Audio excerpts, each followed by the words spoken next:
Pada hari ini, tanggal 17 Agustus, kita memperingati kemerdekaan. Maka pada kesempatan ini, Abah ingin membahas sedikit tentang ramalan Jayabaya.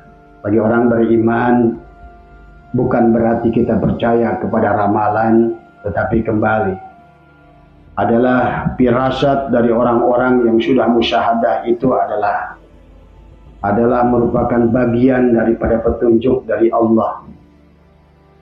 Ramalan Joyoboyo terkenal adalah merupakan Pangeran Joyoboyo. Itu adalah merupakan Raja Kediri di abad ke-12. Tetapi yang membuat ramalan ini bukan beliau. Ya. Maka kita sudah pernah mendengar tentang kepemimpinan Indonesia dengan istilah Noto Negoro. Abah tidak tahu, karena sekarang dari mulai Soekarno, Soeharto sampai pada Pak Jokowi itu sebetulnya sejalan, sampai termasuk juga Pak Prabowo sekarang. Tinggal mungkin satu nama lagi. Cuma apakah dengan satu nama itu berarti di Indonesia berakhir, dunia berakhir? Wallahu a'lam. Ya. Tapi setidaknya kalau kita melihat ke belakang, bahwa apa yang diramalkan, siapa nama itu, Ronggo Wars itu, ya, yang terkenal dengan ramalan Joyoboyo, ya.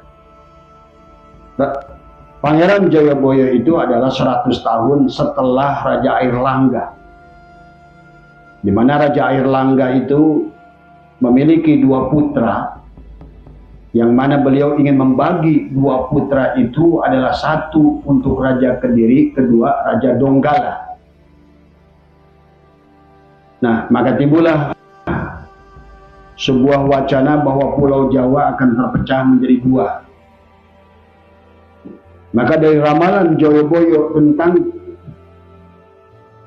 suksesi pemerintahan di Indonesia ini sampai hari ini banyak mendekati kebenaran. Tapi kita yakinlah pada Allah, apapun yang datang padanya itu juga datang dari Allah dan semua, ya.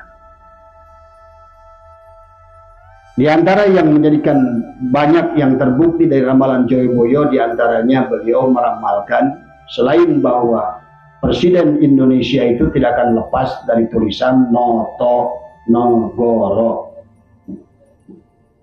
Kemudian juga beliau meramalkan akan datangnya adalah kerbau bule. Ternyata itu adalah penjajah Belanda. Kemudian terjadilah penjajahan Belanda. Dan beliau pun meramalkan setelah kerbau bule itu akan datang monyet kuning mata sipit. Ternyata adalah penjajahan Jepang dan semua, ya. Nah, inilah Indonesia ini, kalau menurut Abah adalah memang penuh dengan sejarah. Kalau Bapak kenal dengan Gunung Padang yang di Cianjur itu, itulah peradaban yang paling tua di muka bumi ini. Jadi sebelum Arab ada kisah, di Pulau Jawa sudah ada kisah. Maka lihatlah kehebatan Nusantara. Sebelum peradaban sejarah Nusantara ini berdiri kerajaan-kerajaan yang hebat. Sriwijaya di Palembang, Majapahit, terkenal dengan Prabu Hayam Wuruk dengan Mahapati Gajah Mada, yang kemudian, bagi yang mempercayainya, Gajah Mada dan Hayam Wuruk telah menitis kepada Jokowi dan Gibran. Ya, jangan aneh orang itu menjadi wakil presiden hari ini, ya. Inilah yang makanya bagi orang-orang yang tidak pernah bermain dengan pemahaman-pemahaman yang demikian memang akan membingung membaca sejarah dari semua. Tapi orang-orang ahli ruhani tidak bingung. Karena orang-orang dulu adalah orang sekarang, adalah orang-orang dulu dari semua. Makanya maaf, termasuk kasus Ba'alwi ini sebetulnya juga ya, kasus ayahnya Kiai Haji Abbas, ayahnya Gus Abbas, yang berhadapan dulu dengan siapa? Dengan Utsman bin Yahya. Nah, sekarang pun berhadapan Al-Ba'alwi dengan mereka. Dan tentang kejadian ini sudah diramal. Nah, ini yang Abah takutkan tadi. Makanya tadi segala isyarah yang ada dari mereka itu bagus kepada kita. Jadi ramalan itu tidak semuanya jelek, apalagi dari orang-orang yang memiliki kasyaf dari semua. Adalah untuk kita. Karena yang Bapak tahu secara tauhid, pada saat Allah merancang sesuatu, innama amruhu idza arada syai'an ayyaqula lahu kun fayakun. Itu rancangan Allah itu tidak semuanya akan Allah. Belum tentu yang qada itu dari takdir. Semua takdir itu datang dari qada. Semua. Makanya disebutkan ada alam misal, alam ahadiyah, wahdah, wahidiyah, alam arwah, alam misal itu Allah ngalamun, ngarancang. Kata Allah, aku ingin begini nih, aku ingin menciptakan manusia namanya si ini nih, bapaknya ini, ibunya ini, itu rancangan. Maka aplikasinya itu kembali. Maka kenapa dari kun fayakun itu ada proses yang panjang. Nah, ini harus pahami oleh Bapak. Maka sekarang hari ini ya, yang Abah saksikan, Sumpah Joyoboyo itu adalah terjadi hari ini. Di mana salah satu beliau dikatakan adalah bahwa negara akan terjadi goro-goro. Dulu kan Abah pernah cerita berapa tahun yang lalu bahwa kata Abah kelihatannya akan perang saudara. Dulu Abah belum tahu akan apa perang saudara itu. Abah pernah berpikir apakah seperti Irak, seperti Libya, seperti Afghanistan. Dulu isyarahnya belum ada ke Ba'alwi dan semua. Maka kata Abah, kejadian sekarang antara Kiai Imaduddin dengan Rawito Alawiyah itu seolah-olah sudah dipotret oleh perjanjian Joyoboyo bahwa pada suatu saat nanti, pada saat Pulau Jawa terbagi menjadi dua, maka akan ada perang saudara. Nah, inilah yang harus jadikan wanti-wanti kepada kita.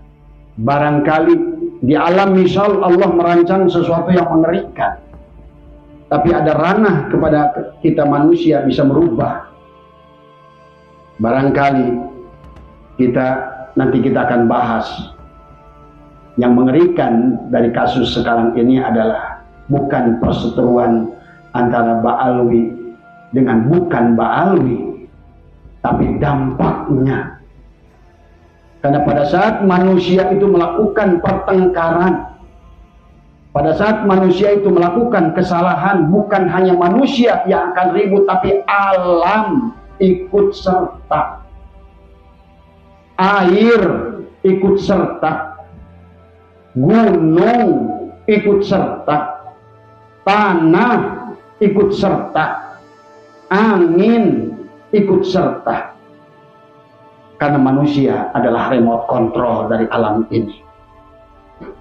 Jadi jangan paksakan apa yang dipahami oleh mereka Ba'alwi itu untuk diterapkan di Indonesia. Inilah maka hari ini kata Abah, apa yang dikatakan oleh ramalan Joyoboyo itu akan terjadi goro-goro setelah perginya kebo bule, datangnya monyet kuning bermata sipit.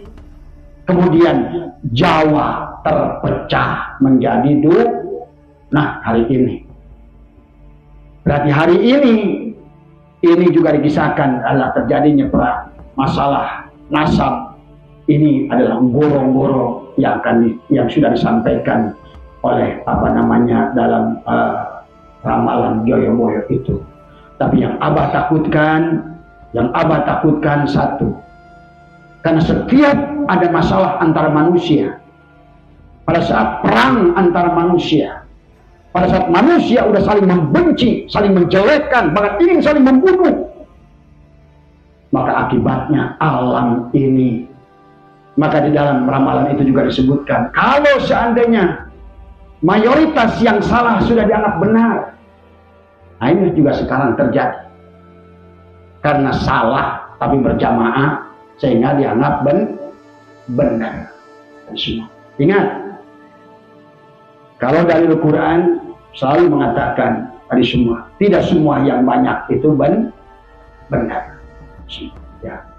Maka kenapa orang yang paling selamat itu adalah sabiqun ulaikal muqarrabun, itu sullatum minal awwalin wa qalilun minal akhirin. Maka isyarat Allah dalam surat Al-Kahfi, masuklah kamu ke dalam golongan kecil. Itulah yang selamat. Yang Allah katakan dalam Al-Quran, walau anna katabna alaihim aniktulu anfusakum. Allah menggunakan kata walau anna katabna, lamun seandainya aku daik ngawajibkan aniktulu anfusakum, bunuhlah dirimu, awikhruju min diyarikum, keluarlah dari kampungmu, keluarlah dari badanmu, jiwa-jiwa yang tertidur. Maka hari ini merdekakan diri kalian, bukan hanya merdeka bangsa ini, tapi merdekakan ruh-ruh yang tertidur, yang terkurung di dalam buah jasad ini, sebagaimana Ashabul Kahfi terkurung di dalam buah. Merdekakan hari ini. Itulah isyaratnya. Maka Abah mengharapkan baik kepada Guru Kiai Imad maupun kepada Guru Bidal, duduk bareng. Tapi Abah tahu dari Kiai Imad, dari kita siap duduk bareng. Cuma tadi Baluinya tidak mau dari semua, ya. Karena nasabnya itu ngait ke nasib.